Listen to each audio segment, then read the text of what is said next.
Good evening. My name's Chris Harris. I am the director of the Esther B. Clark School, which inhabits that part of the building back there.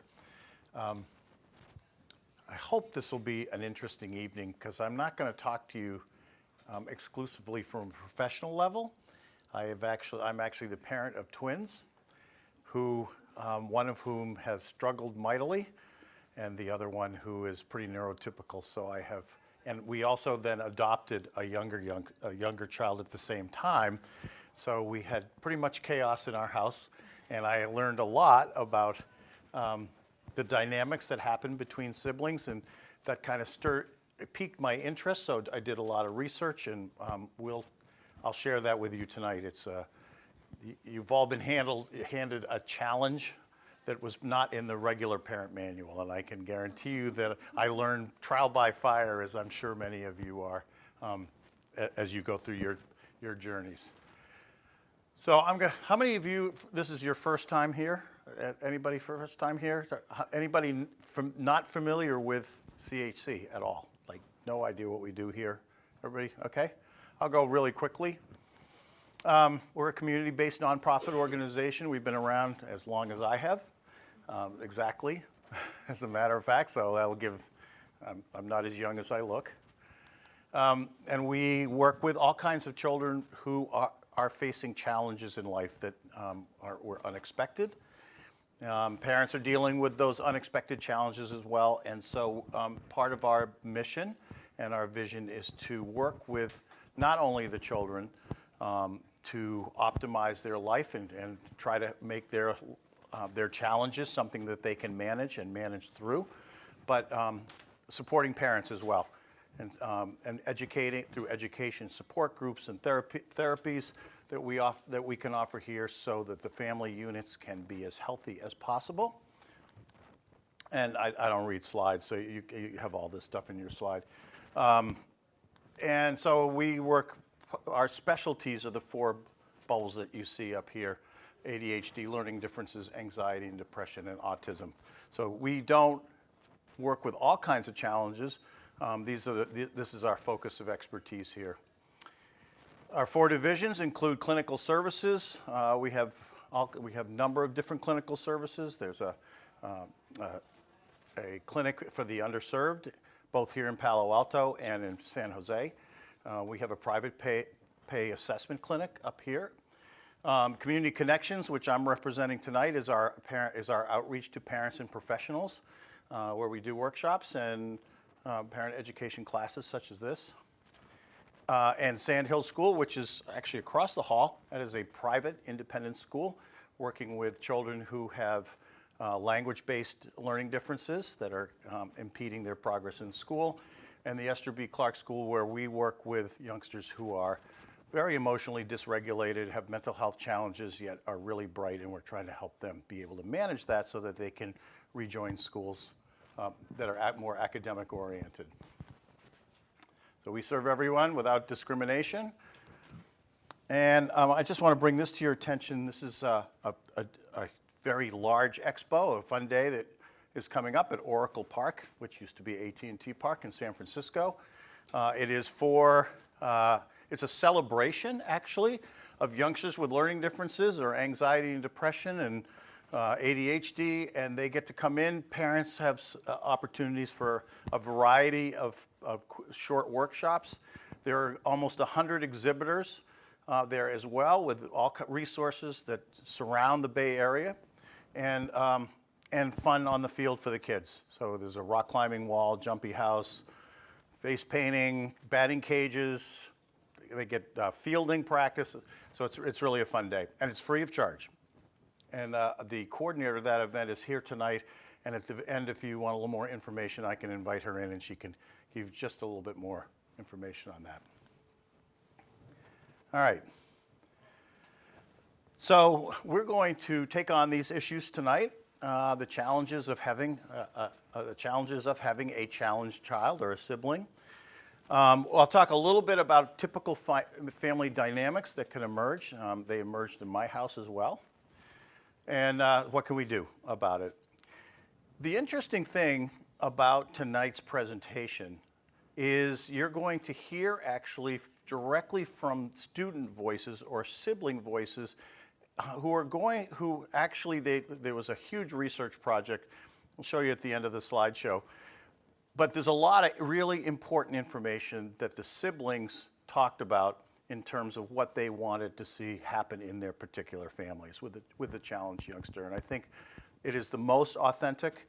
It was backed up by research. And so we will spend some time looking at that. And at the end, I'll show you some resources that you can tap into if you're interested. And of course, we'll have plenty of time for questions and answers. All right, I'm going to start actually with a little bit of my story. So I was fortunate enough or surprised enough to have twins. And one was born with an extremely rare medical health syndrome called Sanger syndrome. At the time they were born in 1984, there were only 16 kids who were diagnosed with that particular syndrome. It definitely said that my youngster was going to have a shortened lifespan, that one. And the other one came out fully robust, screaming at the top of her lungs, and proved to be very healthy and neurotypical. So they grew up together. They were fraternal sisters. They didn't look anything alike. And my experience was that we had to spend a lot of time in hospitals, in medical offices, all kinds of specialists. And not only were we doing that, but we had adopted this youngster from, it was an open adoption, so we were kind of dealing with the biological parents and had adopted this youngster as well. And very quickly, we could see that things could get pretty chaotic. And obviously, there were disproportionate amount of time spent with our various offspring. So serious was Laura's situation. She was over here in Packard Hospital, and she was on the ICU for 185 days before she received a heart transplant. And then she lived 7 years after the heart transplant and unexpectedly died at 14.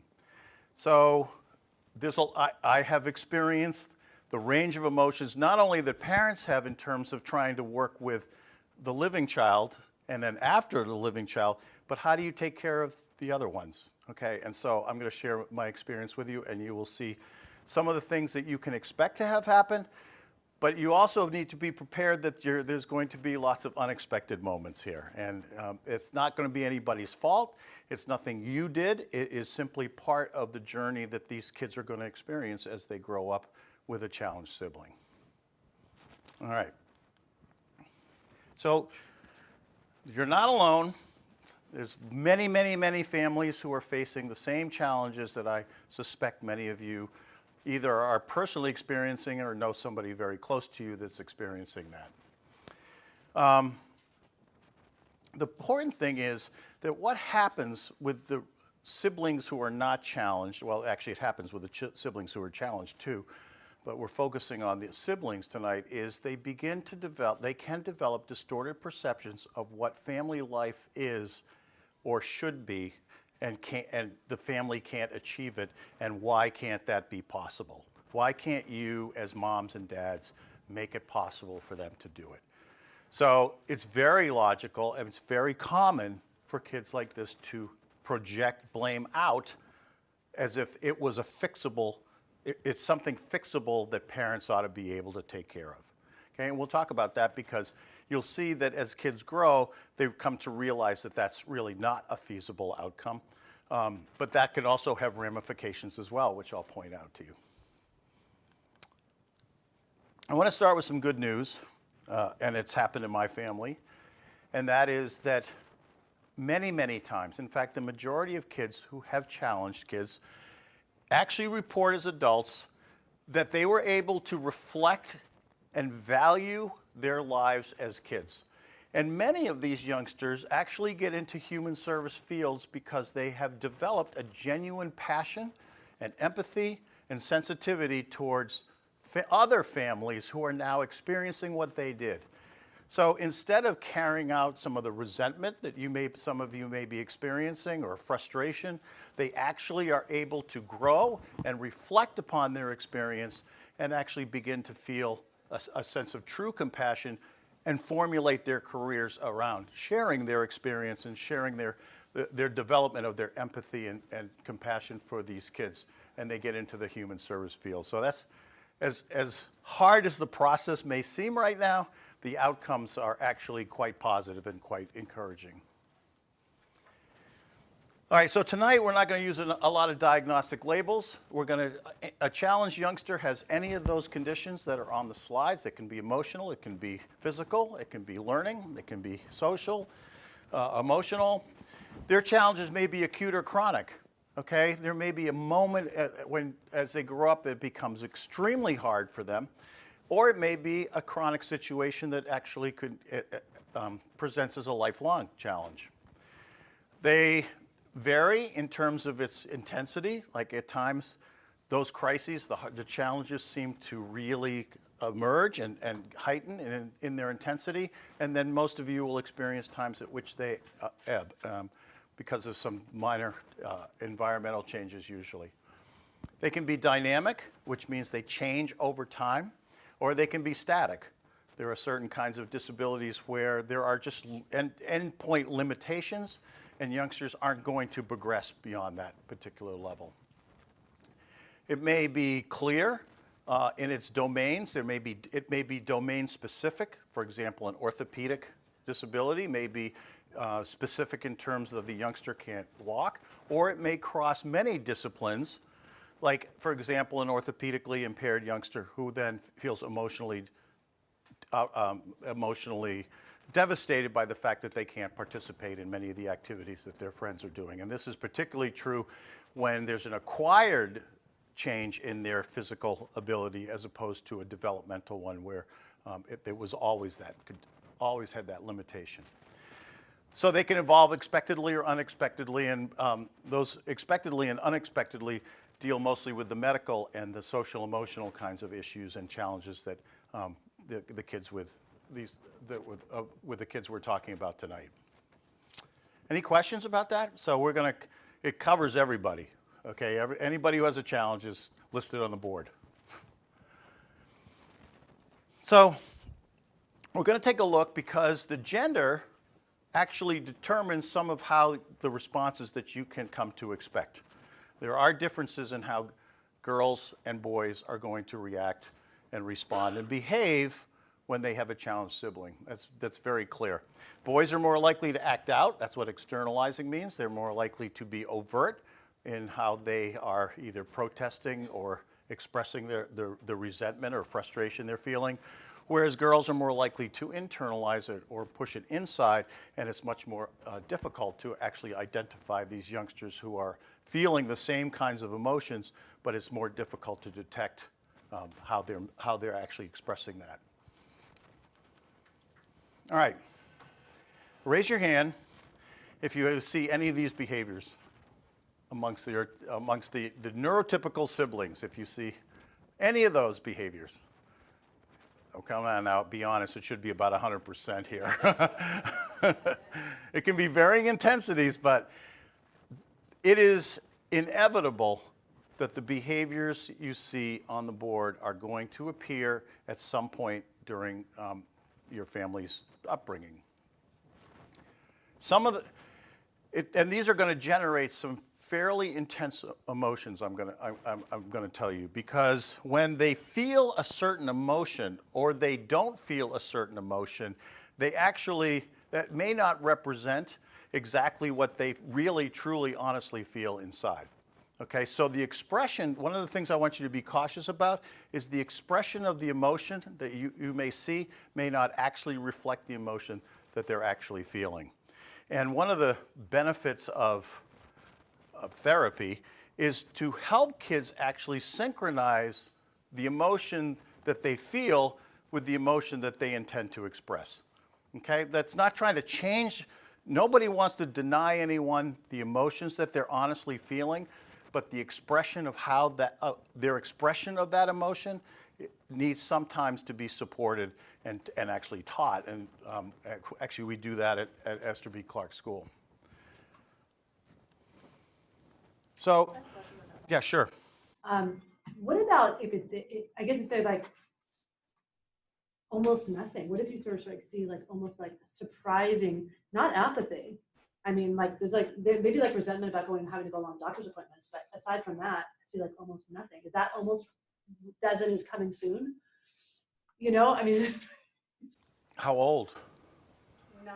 Okay, because I'm gonna show you some. I'm gonna show you that we're gonna go through the developmental components and what you see and what you may not see. Okay, we'll do that shortly. Usually, emotionless is a defense mechanism to underlying emotion that they really are feeling. Okay, everybody understand that defense mechanism? It's just I'm gonna hold it in, and I'm gonna show you why and how they do that. Okay, so. These 10 emotions are the ones that are actually underlying about 90% of kids who have challenged siblings. They are there. And if you look at that list, you will see emotions that conflict with one another. And this causes kids to feel that this is one of the reasons that kids go from being okay to really not okay in a moment. And you'll see the variability and unexpectedness of their emotional outbursts of this. For example, I can give you that, I can tell you in ours, the twin was feeling pretty consistently a lot of fear about whether her sister was going to live or not. But her sister's ability to be socially appropriate in public was not up to her grade level or her age level. And so oftentimes her sister felt embarrassment about how she was acting in public. And so if you see the fear of living and the embarrassment of her presentation in public, you can see what a conundrum that is to try to manage. Everybody can sense that a little bit? Same thing here with resentment, which we'll get to a little bit more, which had to do with time and the resentment of how much time the other sibling gets, and yet the guilt of feeling like, well, she needs that, and it's not like she's going out and playing. We're going to specialists and doctors' offices and all kinds of specialists. And so one of the things I would ask, actually, Julia, who was the sister, was, would you actually ever want to trade places with your sister? Would you really actually want to? And of course, the answer is no, but that's an intellectual or a thoughtful response, and emotions are going to rule the day for these youngsters. Okay, so I want you to pay particularly attention. If you do nothing else tonight, these 10 emotions are sitting with the neurodeveloping siblings, and it's something that they're trying to learn how to cope with because they are mixed, and they need support and they need help, and that's what we're going to talk about tonight. Okay, so how do they get there?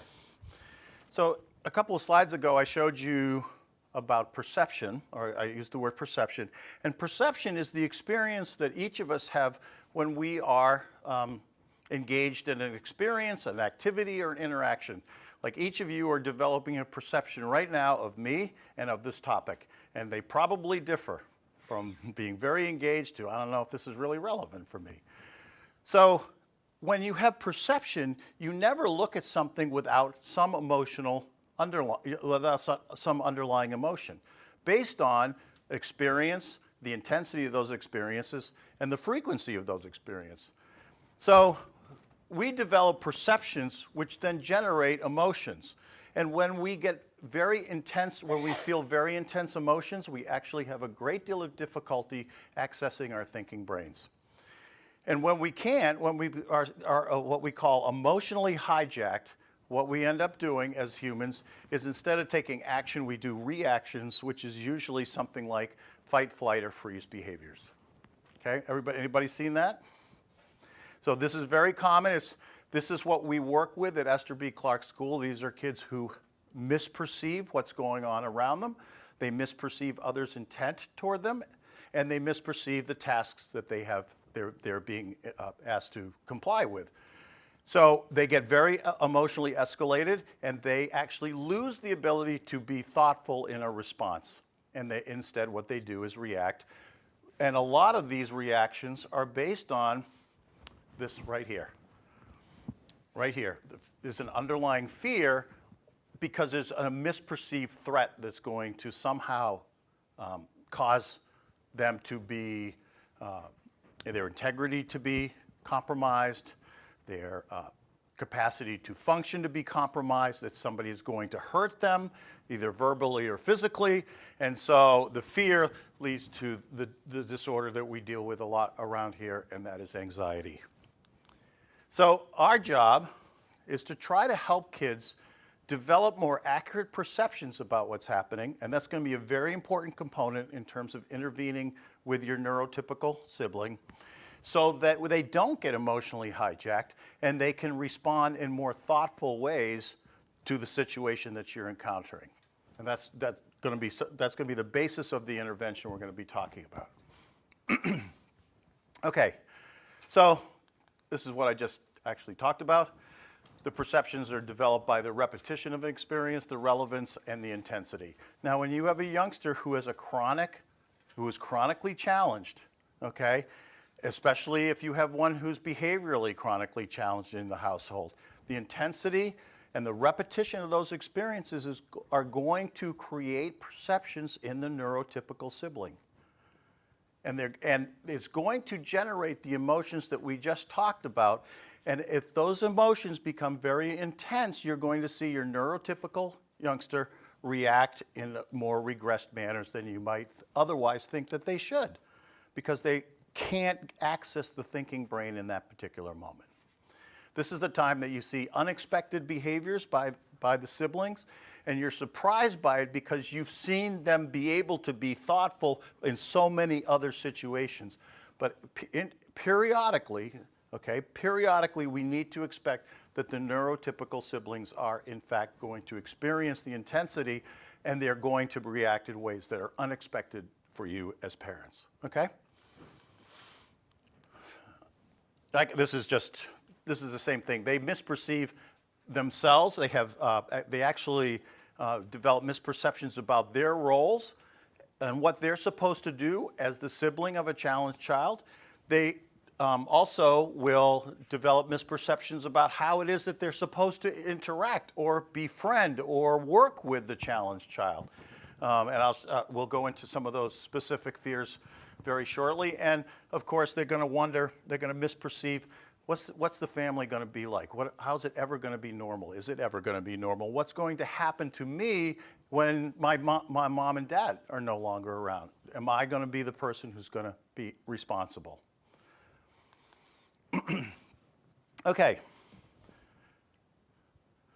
One of the things that I want to point out in this slide is the second point, where we create beliefs.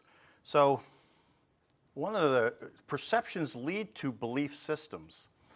And when you come to believe something, it actually is very difficult for you to let go of that belief unless there's some kind of counter experience that actually dispels that belief. Now, in families that have chronically challenged children or a child, those beliefs may actually not change, and you may end up in situations in which the belief that the family can never become, quote, normal is true. It has to manage around the challenged sibling. And so the misperception around that, or the belief is, I'll never have a normal life, okay? And once you believe that, what happens is, when you develop belief systems, is you actually create experiences that do a self-fulfilling prophecy toward that, okay? And you as parents need to be careful about that too. We'll never be normal, this is never going to be right, and then you inadvertently can create situations that reinforce the belief that your family can never be right. It's very inadvertent, it's very subconscious, but I'm going to bring it to your conscious tonight because it's very important for you to be aware that a belief system can actually be self-fulfilling on a negative level, as it can be in a positive manner as well. You can also turn that belief system into a belief that we can be a wholesome family, not necessarily what the society would consider as a normal family, but we can be a tight-knit, close, supportive family, and this is how we're going to do it. And then those experiences that you share with your offspring can actually reinforce that belief, not only for you as parents, but for the siblings as well. All right. Any questions right now? Because we're going to talk a little bit about the behaviors that you will see at varying developmental levels of kids. Yeah. How did you, so I sort of saw you said this belief system can be self-fulfilling, and you kind of addressed a little bit of how you can counter that. I can definitely see that from a parent perspective as much as the child, but how specifically do you counter that? We'll get to that. Okay. Let me do that after the development. Okay. Yes. Yeah, I think this is an interesting talk, not only from a sibling perspective, but even from a parent. Yes. Yeah. So a lot of this is relevant. And Yes. That's why when I said siblings, I emphasizing siblings, but in a sense, the parents are siblings of this situation, right? You're involved. Okay. So what we're going to look at, what we're going to take a look at now are typical children's response, neurotypical children's response when the family experiences a crisis, and then what happens after a crisis. How many of you have ever had grief counseling? Anybody ever had grief counseling here? Okay. So this is not so different than grief counseling, actually. There's lots of support during a crisis, during death. There's a lot of people who come to support the family or the people who are involved in that death. And people actually do better during that period of time. But the misnomer is that after the crisis or after that period of mourning, that people go on and they're going to be okay. Okay. And what I'm going to dispel that is that's not, you're going to see changes in your neurotypical children after the perceived crisis has abated. Okay. And it's fairly predictable. So we're going to start with elementary school youngsters who, if it's during a crisis, okay, and I'm going to define crisis by any moment in which your dynamics and your need to be involved with the challenged youngster becomes really intense, okay, to the point where you have to depend on the other siblings being more autonomous than you normally would expect, okay? So you're going to see them all of a sudden elevate their maturity. They're going to be more independent. You may see increased sensitivity towards the sibling who's in crisis. And you may see them in public sectors become more protective and defensive of their challenged sibling. This is true at the 6 to 9-year-old. Girls will help their moms. They will step up and help. They will do what they can to make the family continue to function. As boys will man up to, and they will do some of the chores that they see their dads doing, and even some of the ones that their moms are doing. And so you develop during the crisis this perception of, wow, this youngster's really stepping up, and their maturity has elevated, and this is going to be incredibly helpful to us moving forward. But after the crisis, you will likely see maturational regression. In other words, what they're going to do, you actually may observe and feel that the neurotypical sibling has heightened dependency on you. They need more hugs. They need more reinforcements. They may want to get into bed and sleep with you again. There's evidence that youngsters at 6 to 9 develop a fear that they're going to catch their challenged sibling's disability in whatever form that is. And so they begin to back away. Instead of being protective of that sibling, they tend to distance themselves a little bit, just like you would with somebody who has a cold, because they really are honestly afraid of catching whatever that is that the youngster has. They may express some sadness, more extensive sadness about what's happening in the family and why you're not giving them what they consider to be a fair allotment of time. This can also, not only is it sadness, it may actually end up being some arguing, some pre-adolescent arguing or projecting anger onto you as well. So it's a sadness or a projection of anger. And then we oftentimes see the challenged sibling being bullied or teased or ridiculed more by the neurotypical sibling during this time as well. You've had your time, I'm sick of it, pull yourself together. This isn't okay. I deserve my time too. Okay? So you'll see a spiking of the maturity, and then you're going to see this maturational regression for a period of time as well. This is very typical. Yep, there's a question? Does birth order play a role in some of these? So that's a great question. Birth order plays a role in terms of the manifestation at the age level, but you will see consistency in the 3 age ranges that I see, regardless of that birth order. Okay? All right, middle school. So again, during the crisis, you're going to see a spike in maturation. There's going to be a genuine willingness to sacrifice the things that they really like to do for a short period of time to benefit or to help out the family in terms of managing through the crisis. Okay? So for a short period of time, they may be more homebound. They may come home where they used to play somewhere else or go out or do something after school in order to help the family through whatever kind of crisis is being encountered, and a genuine willingness to sacrifice their desires or delay gratification of their desires and aspirations that they have.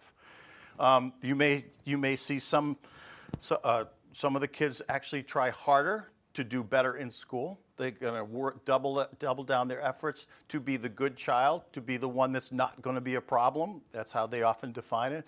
And so they buckle down to work. They conform to parental expectations, when in fact, if you look at a 12 and 13-year-old today, they should begin to start rebelling, but that actually gets postponed, again, to preserve the family and try to diminish the parents' stress, which incidentally, they will also be much more tuned into, okay? Kids who are 10 to 13 are going to be really tuned in to their parents' emotional states, and they're going to do everything they can to mitigate their role in accentuating your stress that you're already feeling.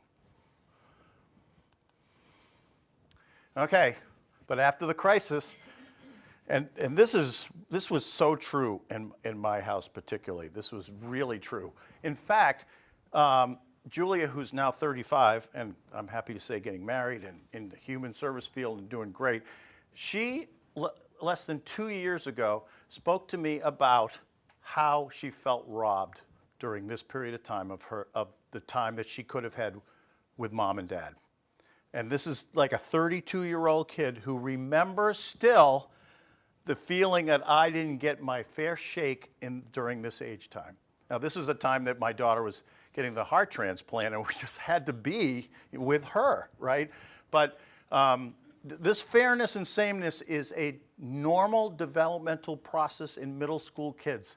And so if your youngster is challenged during this period of time, you inevitably will hear something about this, okay? And it is normal for them to express that. Now, what I didn't say is, right after this, Julie goes, like, I know you guys couldn't do anything. Okay, so you see how the thought process then comes in and the intellectual understanding of the situation cuts in, but you start with, I still didn't get my time. See how the emotion is going to rule, and then the thought process can kick in if you've been able to manage it. Very interesting. I think I've seen kids develop more intensive kind of attention-seeking behaviors, so that you have to pay attention to them.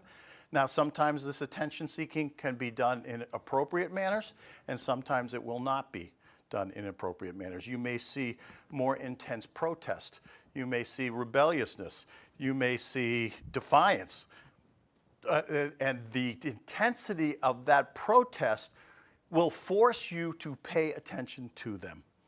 Okay, you can no longer ignore me. You can no longer put me on the side. You are going to pay attention to me because I've seen you pay attention to the other one. If you have a youngster with particularly intensive behavior challenges, you may see the youngster, the neurotypical youngster, acquire some of those behaviors because they've seen it works to get attention. Okay, it has worked to get attention. In fact, in many cases, it's worked in a lot of different settings to get attention. Okay, and so if a youngster feels ignored or neglected, they will adopt behaviors that force attention seeking to them. And then on the other side, it can go the other one, and there can be this resignation and onset of hopelessness that we're never going to be a family. We're never going to be normal. I'm never going to get the attention. What's the use? Okay, now that is actually more dangerous than the protest.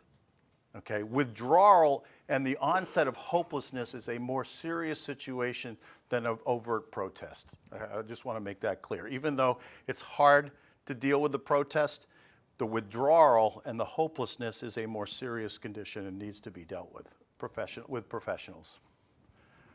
So you may see boys, actually, if they end up with a hopelessness, wandering, getting away from the home. Okay, and I've got some of this. I'm not getting adequate time and attention from my parents to get my own needs met.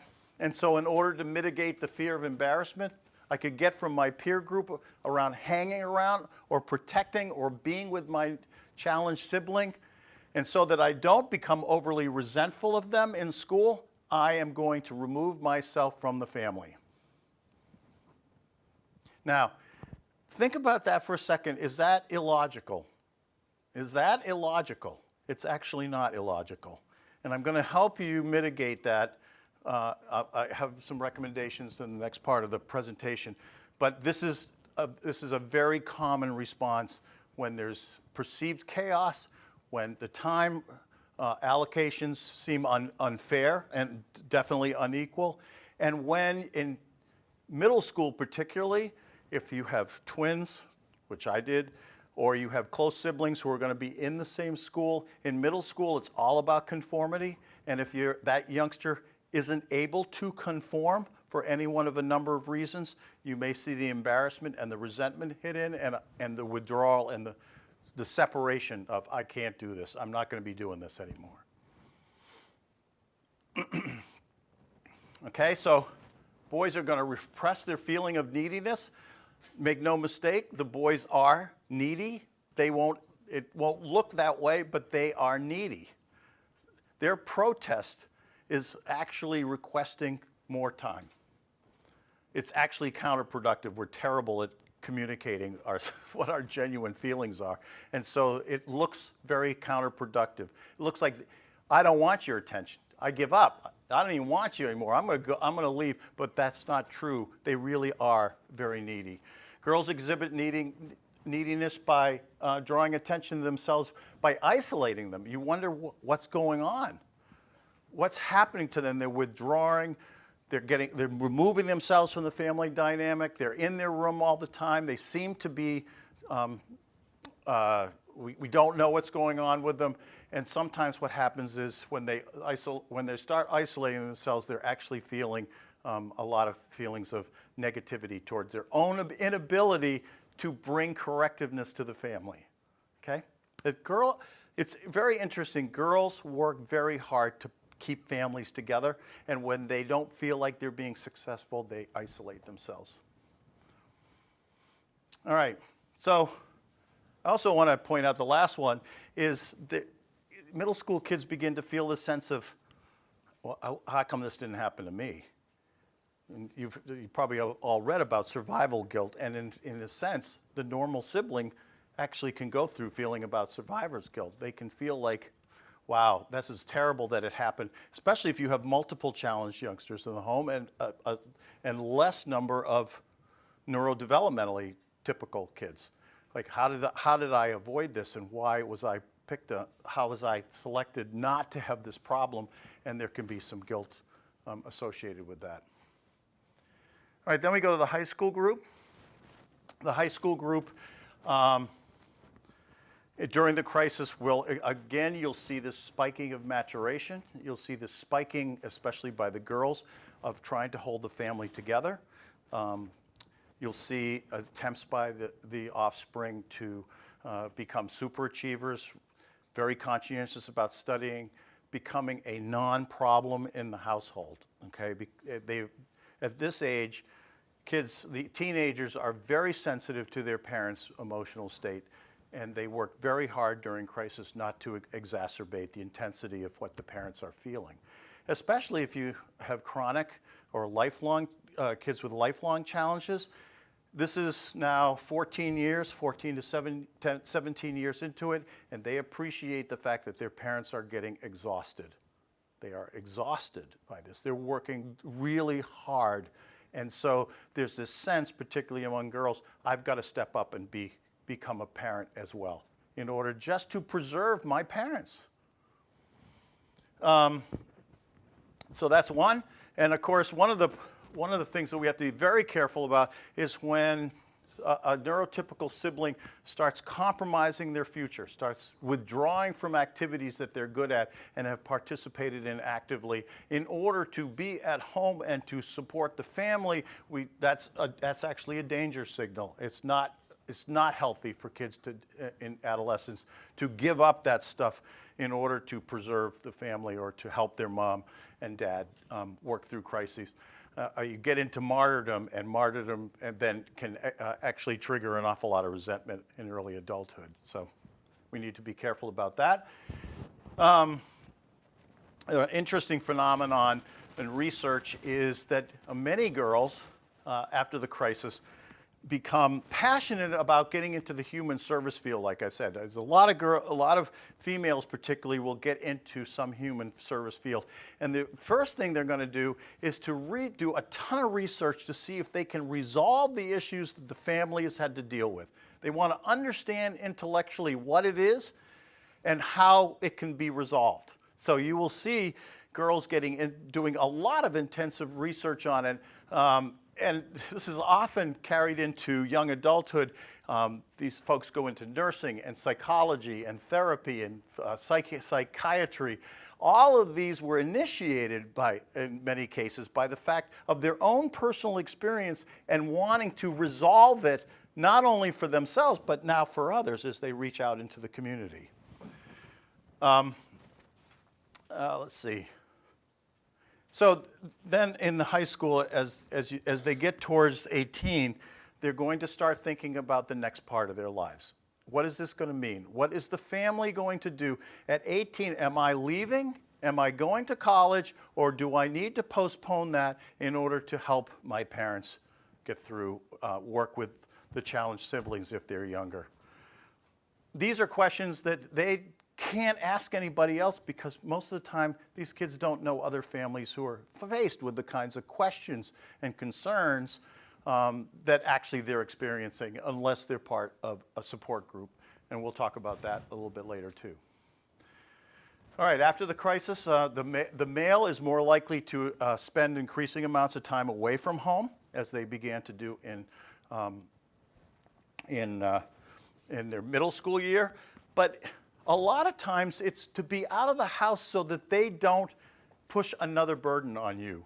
It may look like a protest, but many of boys reported in this research study is that they actually left the home so that they wouldn't be a problem for their parents. They wouldn't have to care for them, and they could spend more time taking care of the others in the family. So they found other sort of surrogate families that they could hang around in and with.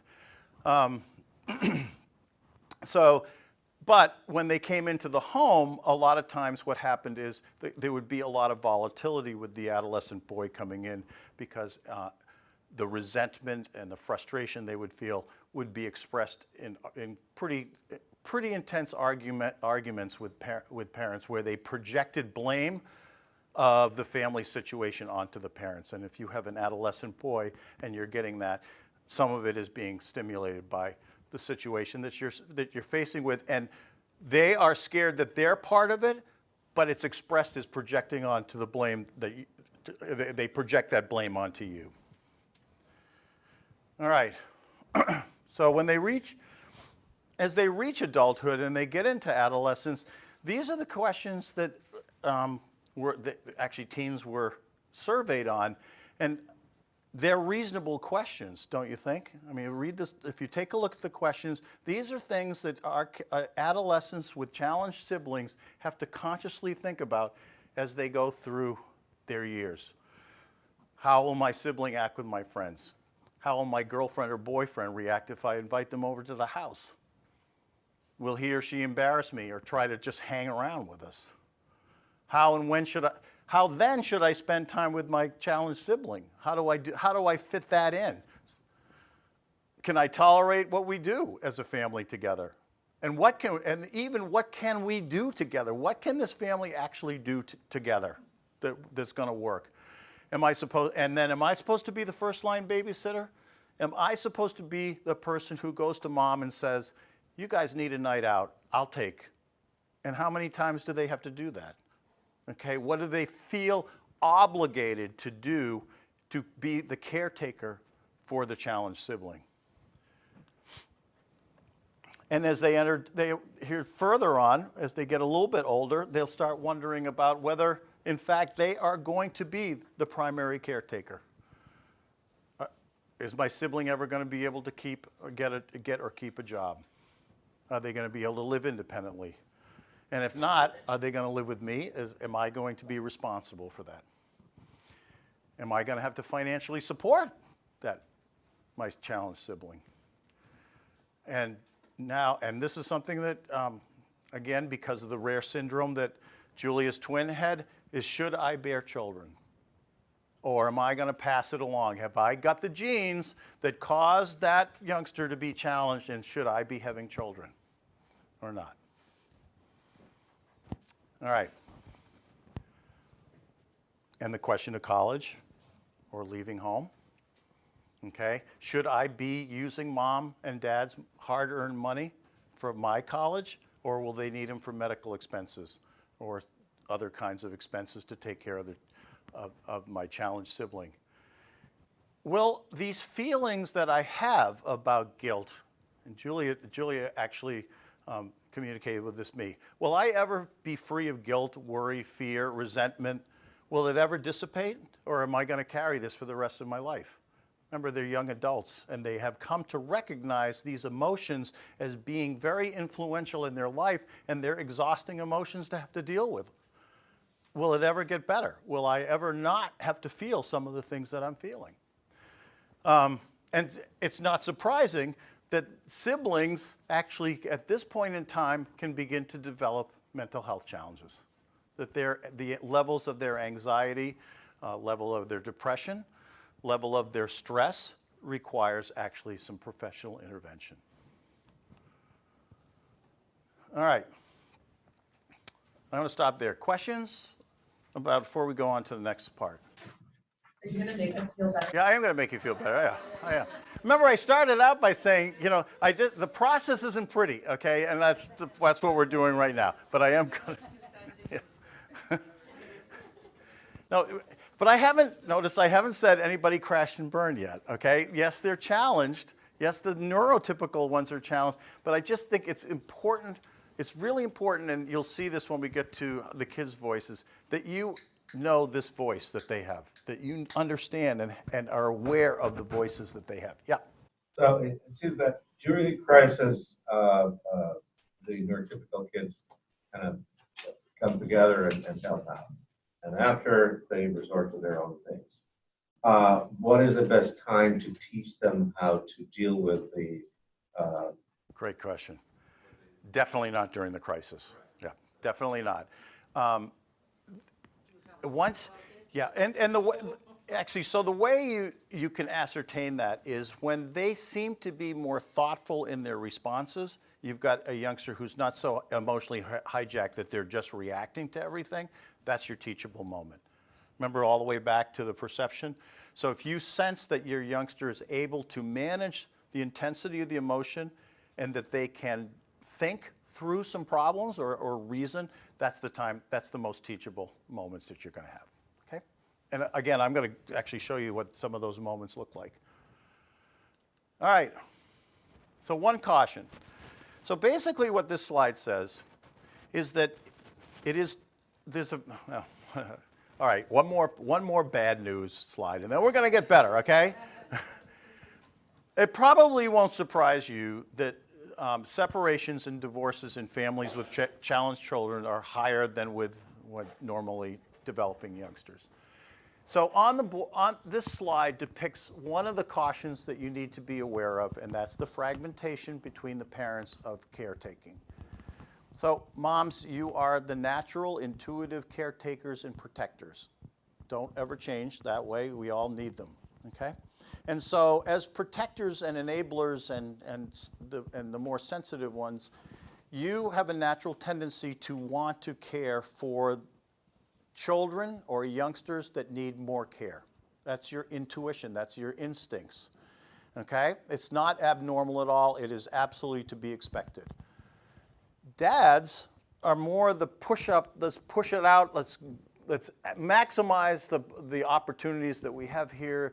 The belief that if we push towards autonomy more, we're gonna derive some a healthier youngster, and in many cases, that's gonna work for the neurotypical child. So here's what happens, is if those roles are exaggerated, you actually see a fragmentation. The mom aligns with the disabled youngster, and the dad aligns with the neurotypical, or the dads and the neurotypical child tend to migrate toward each other. If you allow that fragmentation to happen, the family will, in fact, dissolve. Okay, it will. So it's very important for moms to find time for their neurotypical kids. And it is equally important for dads to find time with the disabled youngster. It's just gotta cross, okay? That's a very important key to making sure you hold families together, okay? This is going to happen to some degree. I'm not going to say it isn't. It's a natural problem, but you just want to be cautious that the fragmentation isn't complete and whole and ongoing, all right? What if it's the opposite way around? What if the mom is the one who's protecting the other siblings and the challenged one gravitates more towards the Okay, then what you want to, you still want to do the same. You just need to cross roles. There has to be opportunity for each parent to cross the role. Okay, you got to make time for it. You can't. I have seen that, and it's just equally as important the other way. Okay. Yep. Have you ever seen situations where let's say you're using sort of a behaviorist approach, and you have one of the parents is like all on it, and the other parent's like he doesn't want to do that type of thing, and so the parent that's doing more of the implementation of the behaviorist strategies is getting kind of alienated.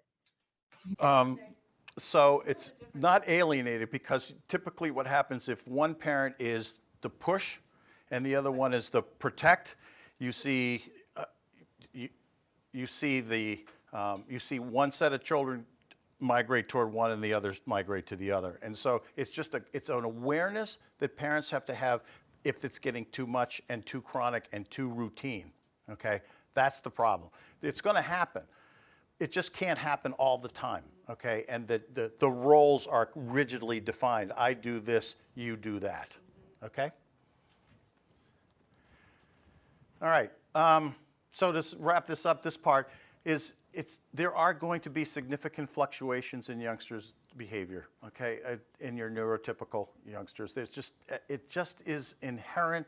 It's part of going to be your family's journey. The onset of these intense emotions are inevitable. It may look very unpredictable, but hopefully if you keep half an eye on what we just talked about developmentally, they may not come as such a surprise now. And if they are chronic or if the intensity increases, then you really are going to need some professional intervention, and you shouldn't feel bad about that at all. I certainly got it from my family. Okay. So what to do? All right, we're going to pick it up here. Everybody's take a deep breath now. It's all going to be positive. See, we're going to. Okay.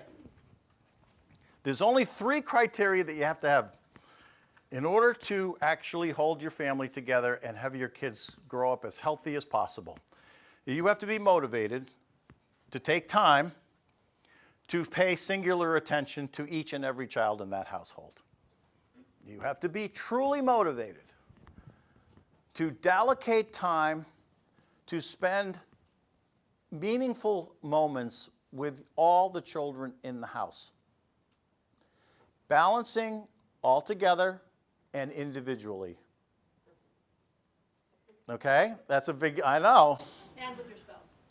And taking time for yourself. Yes, that's actually true. Thank you. No, spouse. Hmm? And your spouse. And your spouse, right. And yourself. But yourself. Yeah. I mean, I have to tell my staff all the time, you have to take care of yourselves before I can ask you to take care of 12 emotionally disturbed kids in the classroom, right? So you have to preserve yourself, and then you have to be motivated to take dedicated time and attention to each of your kids and balance that with group and individual time. Okay, you don't have to be professionals to do that, but balancing all of this is going to be really important. All right, so let's hear it from the kids and the offspring who had challenged siblings and see what they said. They actually developed a set of basic rights from this project done in Washington State.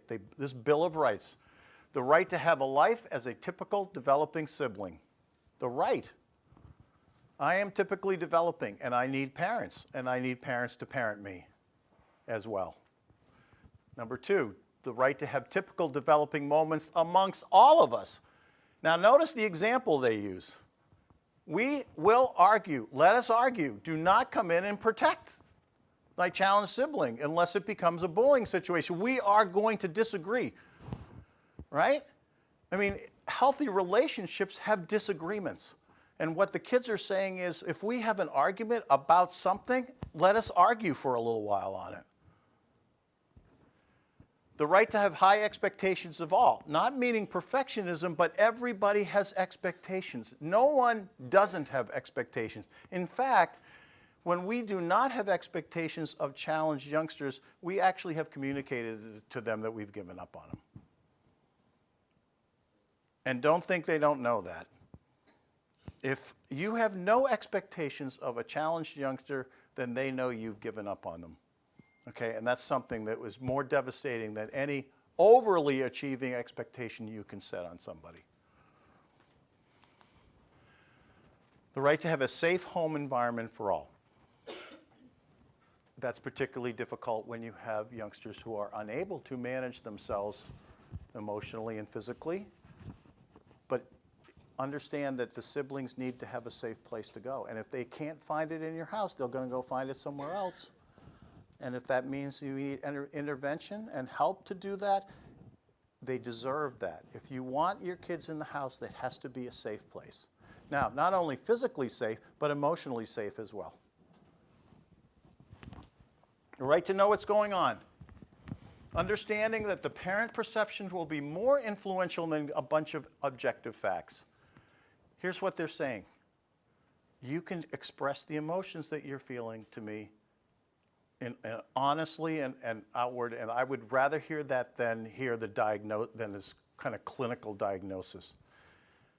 Because there's a lot of emotion behind this, and they want to be part of that emotional circle. Because if you express emotions that you're feeling about situations, they're going to be more comfortable in expressing them too. If all we do is give facts, and medical facts or objective facts, then what we're modeling is we are not going to have an emotional part of this issue. And the kids are saying here, we need to see the emotions. It's okay. We'd rather see emotion than no emotion. The right to have opportunities to know and attend support groups for peers and choosing not to do it. This is what we call the open door policy. Is parent, you are going to be resources and you're going to open the door, but you're not going to push your kid through it. You're going to open doors, you're going to keep doors open, you're going to keep reminding them that doors are open, that there are resources, there are supports, there are people. I'm going to support you, but you don't do this, and push them through the door. Because, you know why? Anybody? So it's because it's going to generate one of those 10 emotions. Intense resentment. When we push kids into things like this or around these kind of issues that they're not ready to deal with, we are basically making a judgment about them. And that's going to lead to being resentful. Okay? It may be that you need to continue to have the discussion and encourage them, but if as soon as you push, they will push back. And I know, because my youngest daughter, we actually pushed her into therapy, and she told me about 5 years later that she just worked over the therapist for 5 years. At $150 an hour, it was never worth my time, because she literally would think about how could she talk to the therapist and distance that person, right? So that never got into the stuff that was vulnerable to her. And part of that was because we made her go. And she wasn't ready. How old was she? She was 9 at that time. The right to be family-centered and not disability-centered. Does that make sense to everybody? Family-centered. In other words, when we're really careful about this here. So we don't say, for example, I work with ED children. I work with children who have emotional challenges. Children with emotional challenges. Okay? Do you see how that's identifying a person before a label or before a characteristic? When we start saying, yeah, our family's got LD kids in it, that's a disability-defined family. Okay? We have labeled the problem before we've identified a person. And that sensitivity it's more significant than you think. Okay, and so when they say a family-centered versus disability-centered, they're not telling you not to say it. They're just saying we're all people. We're a family. We're a family with a challenged youngster. I have a sibling who is challenged but is a sibling first. All right. So we talk about balancing time as whole family and still being genuine and attentive. Here's some individual special times, and it's easier than you think, and it's not expensive. You're not going to take them to Hawaii. You don't have to take them to the Warriors game and sit in the front row. Okay, you don't have to do that. Driving to the next closest ice cream stand, put them in the car. Don't allow the radio to go on, and go to not the closest ice cream stand, but the one that's 10 miles away. Cars are wonderful for that. And you know why? Because the hardest thing to talk about and being vulnerable is when you put eyes on each other. That's hard, right? And so what happens in the car? Well, Dad, I'm really worried about Laura today. But it's talking outside to the window. But it is being communicated. And what we need is communication back. What's happening with her now? What's happening in the hospital? Playing an individual sport like golf, tennis, or hiking. So it's just the two of you. Okay? You're not going and you're doing something with them. Window shopping at a quiet time. Let's walk through the mall. And making sure that you're attending siblings' events at school. That's really important. Is you can't have the family go, we can't make it, because we have a doctor's appointment. Okay, somebody do the doctor's appointment, but somebody get to the game, or the play, or the band. Your kids are looking for you in the audience. That's meaningful to them. All right. For all families, okay, for family group things, it's enforcing the house rules that are fair for everybody. Okay, not exonerating the challenged sibling from some of the house rules, being safe for one. Number 2 is that everybody contributes somehow to keeping house. Nobody doesn't have a chore, no matter what the challenge is. Everybody contributes something to the well-being and the welfare of the household.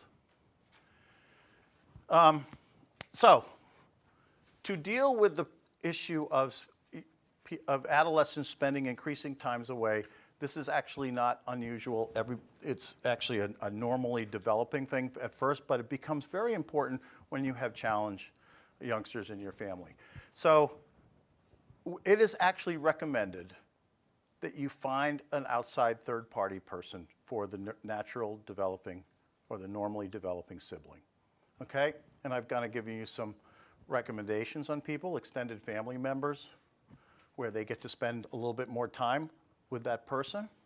A community recreational leader, like a coach or a director of the play, or the band leader, orchestra conductor, or a professional. Particularly when I say clergy, like youth groups, youth group pastors. It's important for these folks to understand the challenges that you in your family are facing, and the role you're needing them to play, which is not to be a therapist. It's not to resolve the situation. It's not to fix it. It's to be a listener, an empathic listener, somebody that they can feel safe about venting off some frustration or sadness or hopeful or hopelessness or whatever it is. And if if they deem it dangerous for the youngster, that you are alerted by them. Okay, this is a really necessary thing for adolescents, particularly if you know that the challenges in your household are going to be chronic and ongoing, and they may not abate during adolescence. Keep inviting your children to tell you when they are feeling confused, scared, or angry about what's happening. Keep that door open. That it is always okay to say how you feel. No emotion can be denied or diminished. Everybody owns them. You own yours, they own theirs. And they need to be able to say how it is that they're feeling at various times about things. You, in turn, will promise there'll be no secrets or deceits, rationalizing that by withholding information, you are protecting the normal siblings. Because you know what? They know you're doing that. And they know that if you can't feel like you can be honest with them, there must be something wrong with the relationship that you have with that parent. They're going to internalize that. There's got to be something wrong with the way I behave, or something wrong with me that my parents can't trust me to tell me what's going on. Yeah.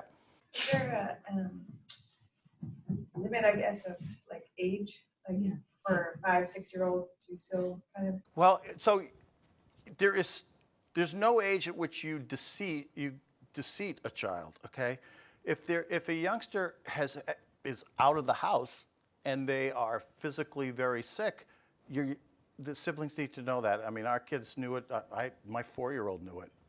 Okay, did we tell them all the details? No, but they needed to know that we were in the hospital. We had her older sister in the hospital, that it was pretty serious, and mommy was going to have to be up there for the week, and that I would be going up in the weekend.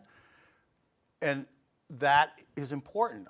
You cannot deceit or say, well, mom's out of town, or whatever it is that you're trying to rationalize, because the kids will know. They know. They understand that there's something that's not typical about what's going on, and they need to have some clarity. And then they need reassurance that you as a parent are going to be there for them. That's the first part, that you are going to be there to help them to be less confused, angry, sad, scared. Okay, that means a lot to you, for them not to be overwhelmed by those emotions. Okay, what else can we do? There's community resources. There are parent support groups. There are sibling support groups. And so as parents, really the only role you have is to be a resource, to research resources, to know who contact people are, to know the organizations and support groups that are in your particular area, and be able to say, when you're ready, I have some support groups, or I know where other siblings having the same experience as you are. I know when they gather and where they are and where they're going to be. And I'm always willing to take you, or we could try it out when you're ready. Okay? But the neurotypical youngster deserves to make that choice. They just need to know that there is something out there, and that's what your job is, to make sure that they know that there are avenues of support. And then you want to be an informer. Don't let them make misperceptions.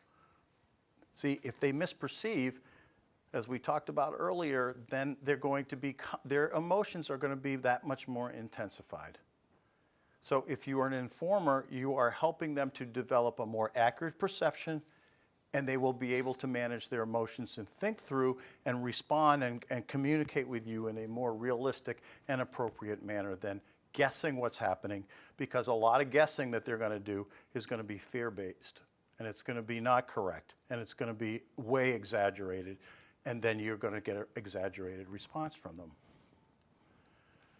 All right, so here's the other. Siblings have their own ideas. This was another research project. We'll go quickly through this. Be open and honest. Limit the caregiving responsibilities to us siblings. Schedule special time. Let we siblings try to first settle our differences. Welcome other children and friends into our home. Praise all siblings. Praise all of us at the appropriate time. Recognize that we can be an important and powerful teacher for our challenged sibling as well. Involve all of us in family events and decision-making and activities. Require our disabled sibling to do as much for themselves as possible.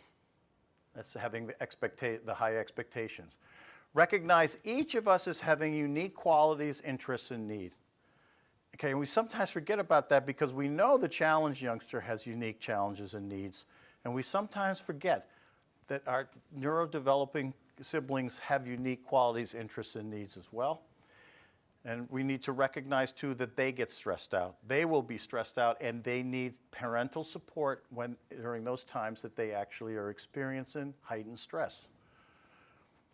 And then provide opportunities for us to have some normal family activities. Okay? So here's some resources. These are in your slides. This is a really good one. The Views and Experiences of Disabled Children and Their Siblings. A Positive Outlook. Okay, and again, the kinds of things that the siblings are talking about here are pretty manageable, and they're pretty optimistic. It's not like don't do anything. You don't see the word don't. It's just let us be, let us have as normal life as can be, understanding implicitly that we know it's not going to be completely normal. That's an impossible expectation to set on any parent. All right, it isn't fair. Siblings of children with disabilities. And then these are our websites that you can access and get even more information. So before we go to questions in the last 15 minutes, no one is totally objective, in control, or can resolve the given situation. Okay? No one's able to do that. The idea is to manage, not resolve, not to fix, not to make it go away, but to manage through so that people can be as healthy as they possibly can. The goal is becoming comfortable in doing the best you can to help everybody manage their baggage. Everybody's got it in these situations. Here's the other thing, and this is something that I found incredibly valuable, particularly at the crisis moments. You got to trust and believe that everybody in your family is doing the very best they can with the information and the knowledge that they have in that moment. In 2 more days, they may have different information. But in that moment, they're doing the very best they can with the resources and the information that they have. If you believe that and believe that they're not doing as well as they should be doing, they will get through. But it is a misassumption and a misperception on our part as adults if we believe that because our kids don't seem to be coping with the situation as they had in the past, that they're doing the very best they can in that moment. No one does any less than that. No one I know ever did in my family less than they could in that moment. Did that moment change? Hours later? Days later? Absolutely it did. But in that moment, we all believed everybody was doing the very best they could. So our job is to expand their knowledge and your knowledge and understanding of the situation and the resources available so that you can be the best informer and the best support person that you can be. That's the thing that will change, is your ability to acquire knowledge, to get information, to invite kids to do activities with you and involve them in decision making. And by doing that, you're going to be strengthening everybody in your family. This is a sibling, this is the website for the sibling support out of Washington, D.C., which is a very robust organization. They do some great stuff, and the We the Siblings is also a very dynamic, again, peer-generated, peer-driven organization. All right, so please do expect occasional meltdowns and blow-ups, okay? Everybody's resiliency has limitations, and your neurotypical kids are going to have the same limitation of resiliency. Some of them will have tremendous resiliency, some of them will have less so, but they are demonstrating a level of resiliency of coping with the situation to the very best they can. That doesn't mean that they're not going to have moments that are very challenging. And then validate them, validate them, validate them, validate them, validate them. And remember, okay, for those of you who think I'm dark, the odds are in your favor. Your kids, at the end of this journey, are likely to be endowed with tremendous degrees of patience, empathy, sensitivity, kindness, caring, accepting of differences, compassion for others. These are the kids that will emerge from your family if we can just hold them together as they grow up. They will emerge this way. The research shows it. As hard as the process is, that is the outcome. And we need lots of people in society with those kind of characteristics and attributes. All right. Questions? Yes? So I have a 7-year-old neurotypical with an 11-year-old sibling. How much of this would I be or should I be sharing with them? Would you get into a dialogue and make them understand and debate and Not all at once. not all? Bits and pieces. Bits and pieces. Like, for example, like, here's probably the least risky ones. And actually, I would love your daughters to speak to this if they would. How much do you want to? No, you don't have to, but here's what I do. I wouldn't start with the first half at all. I wouldn't deal with the first half. That's for you. But when we talk about the sibling project and what the rights are and what they want have, that's what you want to, yes, have that discussion. Like, even things like, you know, I want to spend some individual time. When can we schedule that, and what would you like to do in that? And it doesn't have to be all day. We're talking an hour, 2 hours, but designating it, being motivated and saying, we're scheduling this and this is dedicated time, and it's not going to be changed or compromised. So I assume most of it is modeling. Yes, most of it's modeling. Most of it's, when we talked about what behaviors to expect is information for you so that you're caught less by surprise. But the second half, when we talk about, you know, when we talk about this, and when we talk about this, okay, yes, your 7-year-old can actually be very involved with that. Okay. Yes. So going back to teachable moment, Sure. you spoke about how everybody's doing their best with information and knowledge that they have at the moment. I have a 9 and a 7-year-old daughters and a 4-year-old mildly typical ASD. Okay. And even that mild diagnosis of 2, he's now 4, has wreaked havoc in our family. We're going through parent training, and no matter how many books I read and how many times I, try to do everything that I'm supposed to do, 9 times out of 10, out of practice, I just forget and I do the wrong thing. I doubt it. And I, Because you know what, you remember, okay, so you did but you did the best you could in the moment with the information and resources you had. You got to believe that, okay? Okay. but how do I teach my 9 and 7-year-old the skills that I'm picking up at parent training, reading books? I'm forgetting 90% of it at the moment I need to use them, although theoretically I know how to do it. and they are not doing the right thing 100% of the time. How do I teach them how to deal with their mildly atypical brother? Okay, so again, let's go back to balancing the time between what they need from you and how they need to deal with being a member of the family. So one of the things that you see here at the top, and we need to involve everybody in some decision making that you can do in the family. When kids feel included in setting up plans and decisions and events, they are less likely to be resentful of the kid who seems to be controlling the decisions made in the family. Okay, so if you can find opportunities to bring everyone together and make sure that they all have equal input, that their input counts, they will be less resistant of the perception that they may have that what only matters is what that kid, my younger brother, is saying.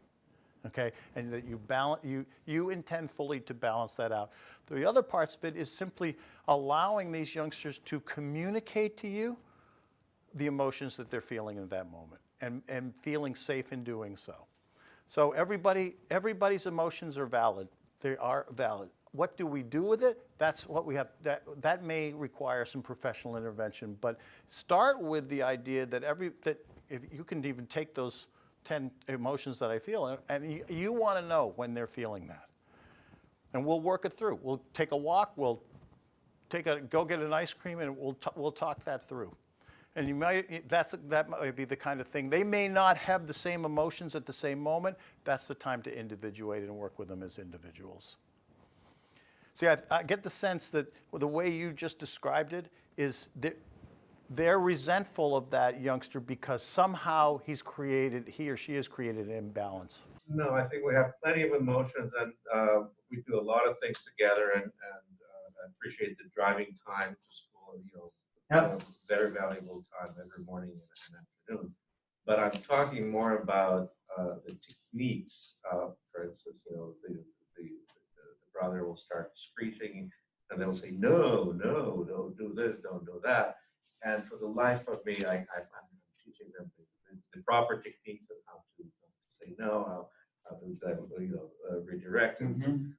Doesn't take. They're 9 and 7. Yeah. So how do you deal with kids that are 9 and 7 and teach them the right techniques that I am, as an adult, learning how to deal with my 4-year-old? All right, I can tell you what we would do at EBC. What we would be doing is incentivizing them to ignore the behavior and not pay attention to it, to remove themselves, find another thing to do, pay no attention to the screaming, and just have no comment or anything, but incentivize them to separate themselves, which then will de-escalate. Kids don't just start screaming into the middle of nothing. But if they pay attention to it, if they're going no, if they're paying attention to it, they are inadvertently, they could be reinforcing the behavior. So you just want to have them leave the situation and incentivize them for doing so without making a comment. That's what we would do at EBC. I have screamers. So the idea is you pay it no attention, and then they're screaming into nothing. And eventually they won't continue that behavior. Yes? You talked a lot, thank you, by the way, these were a lot of good, helpful things. You talked a lot about time away, as kids get older, wanting to spend more time away from your house. Mhm. And I'm really noticing this. My daughter, who has severe autism, has also been dealing with episodes of psychosis and has become very violent. And so we've had to just have triage some situations where we have to send her somewhere for her safety, and it's often like done without a lot of thought. Like, you have to leave now because we don't want you to get hurt. And incidentally, you're respecting the safety of your household, not by blaming anybody, but we just have to have a safe house. Right. And so we've cultivated some like safe, kind of preferred places to go to create this safe place. Actually, this one family has been amazing. And then now we've stabilized the mental health situation, and where our daughter is not exhibiting so many violent behaviors. But our what was born out of that is our daughter wants to go to this house now all the time. It's like she started spending time at this family's house, and she's like, this is great. Like, like nothing bad happens or like ever. Like the worst thing that happens is like their dog gets out. And have to like go look for it in the neighborhood. And so she's like delighting in this whole thing. But now I'm faced with this other situation, which is like wanting to go there all the time. So I wonder where you draw this line between, I struggle with one, which is like the sending her away piece, which is like, go away, you have to go away, even though it's for her safety. And doing that too much. And then now I'm struggling with this, like, she doesn't, she wants to be there more than our house. So I'm wondering how much I should honor that and how much I should be like. So here's, instead of wondering about that, find out what incentivizes her to actually be safe in the other household. There's something that is happening in that household that's motivating her to be safe. And so I would talk to the caretaker about, like, because she must show antecedents of escalating, which somehow she knows how to recognize and then de-escalate, so that ultimately she feels safer and she feels safe. So I think the objective for you is to understand what that technique is, and then begin to implement that in your own house, and you actually may find that she de-escalates. And that's just, what can you say? She's a magician, and that's no criticism of you, but some people. Some of it's just gonna be like, they don't have a disabled kid. Right, right, yeah. My house Yep. will never look like her. Not right. So, I wonder where to draw the line between like, Well, letting her be there. you have to have some rule. I mean, you do have to have some rule boundaries, with the exception of if your house isn't safe, then okay. But when your house is safe and it is, then you have every right to set some boundaries in terms of the amount of time that she's gone and when you're going to pick her up. And maybe what you do is have some outside time with her, away, not in the home, but in a neutral location, right? And then gradually you're bringing her into the house. Good question. Yeah. Which kid is the one who's My neurotypical kid wants to be at this, person's house? Yeah. at this other, Oh, they're okay, like the yeah. Brady Bunch, they're Yeah. like the perfect people, there's nothing bad happens. So it's not. And it's relative. Yeah, I thought, I misunderstood too, but I think, yeah, I did misunderstand. So yes, No, my autistic kid doesn't go anywhere. yeah, okay. Legally independent. I was wondering, I was going, wow, she must be remarkable. I mean, I was going to say that. Okay. That makes sense. Again, I think you need to collaborate with the caretaker and set some boundaries so that she isn't just escaping, because escaping is not taking care of yourself. It is actually escaping, and what we want her to do is to take care of herself, also in the context of being with her different sibling. Okay. Yep. I have a question. So I have a dyslexic, 10 years old, and I have a very mature, very normal, overachieving 15 years old girl. Okay. She's a boy. She has a lot of ideas about everything now. So 15 years old, and she did research. All you talk about, she's all this, and now she kind of. She's always has her opinion sounded when we have a interaction with a boy. So she said that you are wrong parents. So what's your opinion? How to deal with this situation? So normally I tell her, you are not his parents. We are his parents, and we take care of. So I am actually don't want her to intervene. But do you have any opinion Sure, about how to deal with? 15-year-olds are going to have opinions. Okay, they think, adolescents tend to think that they know everything earlier than they actually know everything. It's sort of, it's a natural state.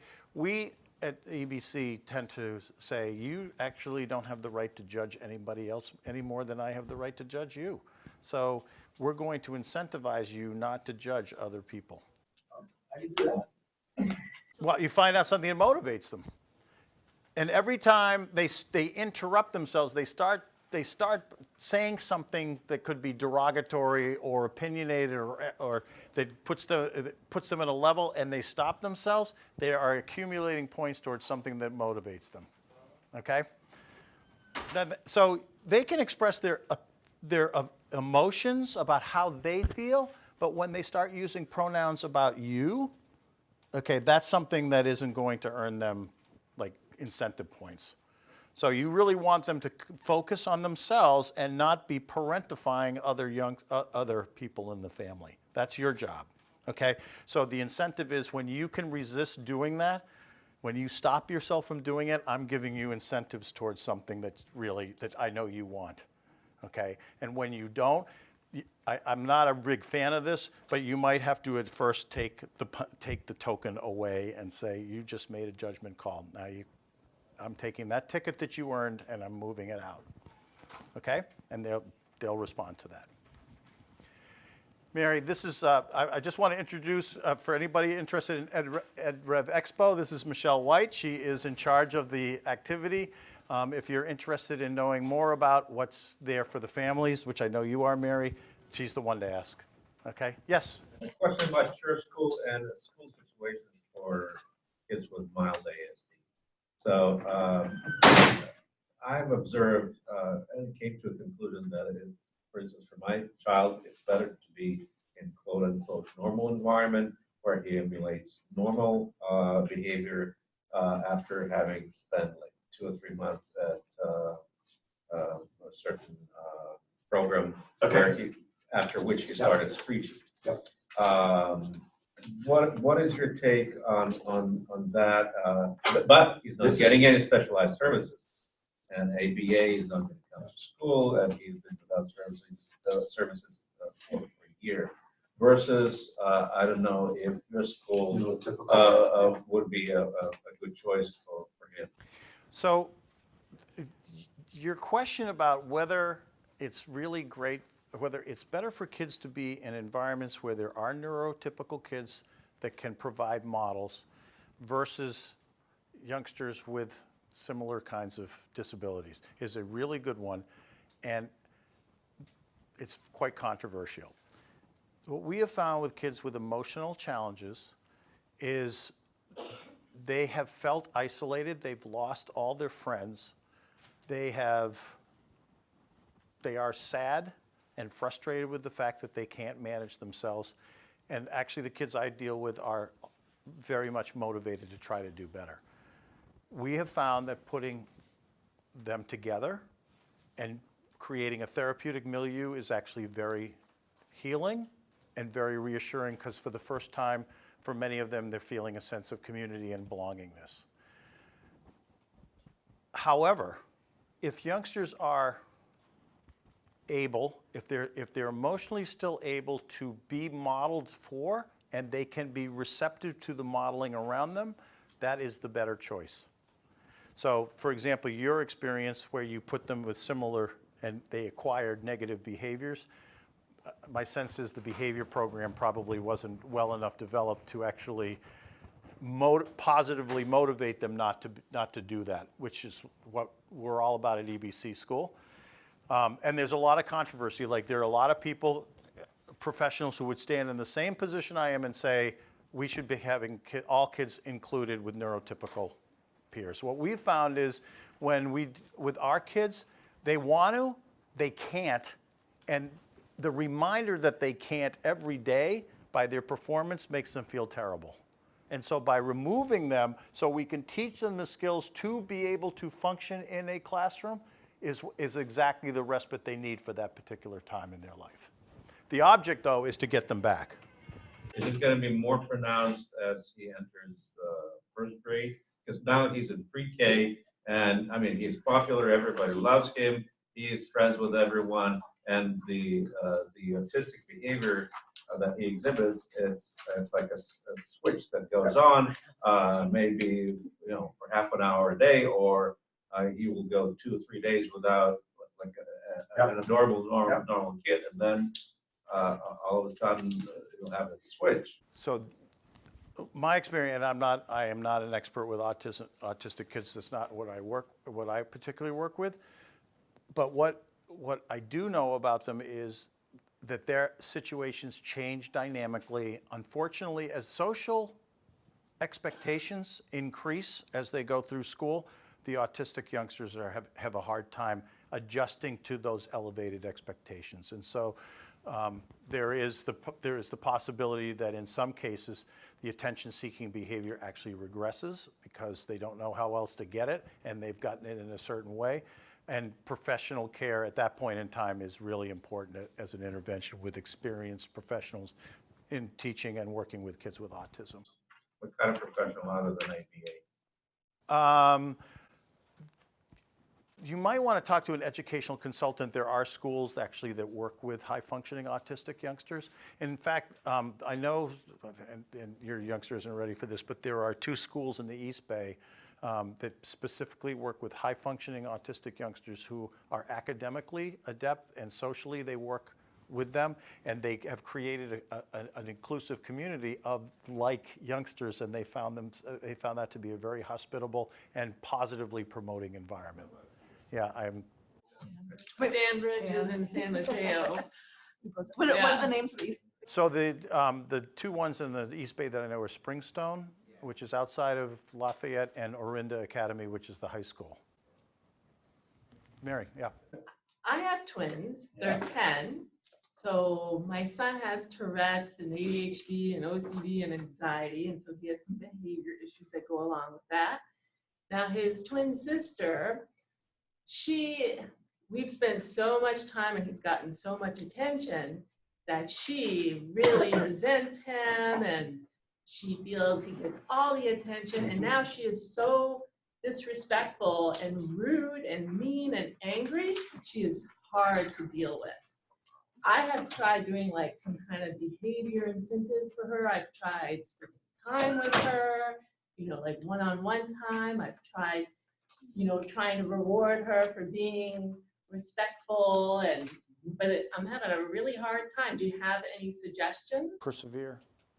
You're doing the right thing. Do you think behavior plans would work? Because I was like, Only if it's a positive behavior plan, yeah, yes. earn this if she's respectful. Well, we've had kids at EBC whose siblings actually wanted their own PBT because that was fair. How do I get my incentives? If the sibling gets it because they earn points for doing X, Y, and Z, how come I can't have that too? The only problem, and I just want to, and one caution I want to do on that. So when youngsters are intrinsically motivated to behave and to do the best they can, you actually want to resist going to extrinsic ones because you actually demotivate them. So we need to be really careful about that. Sameness isn't fairness, and we got to keep. It's very hard for 10 to 13-year-olds to understand that, but we have to keep saying it. Like, I can give you, if you want a scenario, I'll give you a quick scenario of how ludicrous it is, okay? So let's pretend, Mary, and I don't mean to be alarmist here, but let's pretend you suddenly, fell on the floor and I could tell you were in a cardiac arrest, okay? If I use the sense of fairness as sameness, I would come over to you and I'd say, Mary, I would just love to give you CPR. I'm actually skilled in it. I've done it several times and I'm good at it. But if I do that for you, then I have to do it for everybody else in this room. Right? You can actually make fairness and sameness ludicrous and dispel that fairness is sameness by having some outrageous story like this. You can use eyeglasses too. You can say, I know you can't read without your glasses, but if you forgot your glasses and I give you glasses, then I'm going to have to give everybody else glasses here too. Okay, and the ludicrousness of fairness and sameness is pretty easy to exemplify, and you can help kids get past that. And then they can start looking at themselves as individuals instead of one of the same, everybody getting the same thing. Okay, give that a try. It's a funny story, and kids actually go, yeah, that's stupid, Mom. Yep, you're right, it is. Yep. Going back to the incentive, even for the neurotypical child, how can I tell if they're capable of what I'm asking them? Like, I'll use my atypical child who is here saying, if you can sit for 5 minutes, but he's highly ADHD, if he's not capable, he's doing the best he can. Right, so how do I judge? And I'm sure I'll have a question for my neurotypical at some point, which is why I wanted the general answer. So, like her daughter, Yeah, be so- jealous. That's not. the caution was, and this is, you've asked a really difficult question and a good one. High expectations are ones that you think are attainable if they work at it, okay? And stay away from perfectionism, Stay away from complete resolution of it, but you can actually articulate that that's how you're going to set expectations for all your youngsters. I'm going to set a goal and set an expectation that I think you're going to have to work hard for, but I believe that you're going to be able to reach it. And so your goals can be different, but you're reassuring everybody that you're setting an expectation that they're going to have to work for, that you believe they're going to attain. And now you've respected them. And you might miss, or it might take long, but you're respecting the fact that you believe they can progress and they can achieve and they can accomplish. And that's a really important message coming from a parent to a youngster. That's true. And then I guess dovetailed on that, and also something you gave to Mary is, you said persistence on her behalf, and then I'll wrap it up. Is how do you give that magic to parents? We're tired already, and we're losing it, and so. No, this is why. Okay, so when I have staff orientation and they're getting ready for the kids who are referred, who are not programmed by us yet, I actually have to prepare themselves for, I call them, they are emotional vacuum cleaners. They are going to demand and take and take and take and take, and you're not going to be reciprocated in the first 6 weeks of school. You have to take care of yourself. I want this campus empty by 3:30. You are to leave, and you are to spend the next 3 hours doing something of your pleasure, because I need you to come in here tomorrow and start again and be berated for 6 hours, okay, so that you can come in again. So it's absolutely essential that people take care of themselves first and then do what I was saying, that attention, that designated time of just you and me. Okay? The world doesn't set up like that, you know, like, how dare you take a time to go to the gym? Yeah, right. And wash your hair. Exactly. How dare you wash Right. your hair? You've got all these, So and true. we actually have to model that for all of our children. You know what? That's a good I'm point. important and I need to. Yep, and there's a great balance. It's a great message. I take care of myself, and that allows me to take care of you. And then you keep passing that on, and that's the healthiest kind of relationships that can be built from that. That's the oxygen mask. Yeah, yes it is. Yep, put yours on first before. My daughter said, everybody looks exhausted. Oh no! Thanks so much. She's That's like, true. Why? They all look exhausted. And I'm like, we We are. are. It's We're true. exhausted too. And that's how perceptive you are. Very good. Yeah, That's that's excellent. true. Thank you all for coming. Thank you.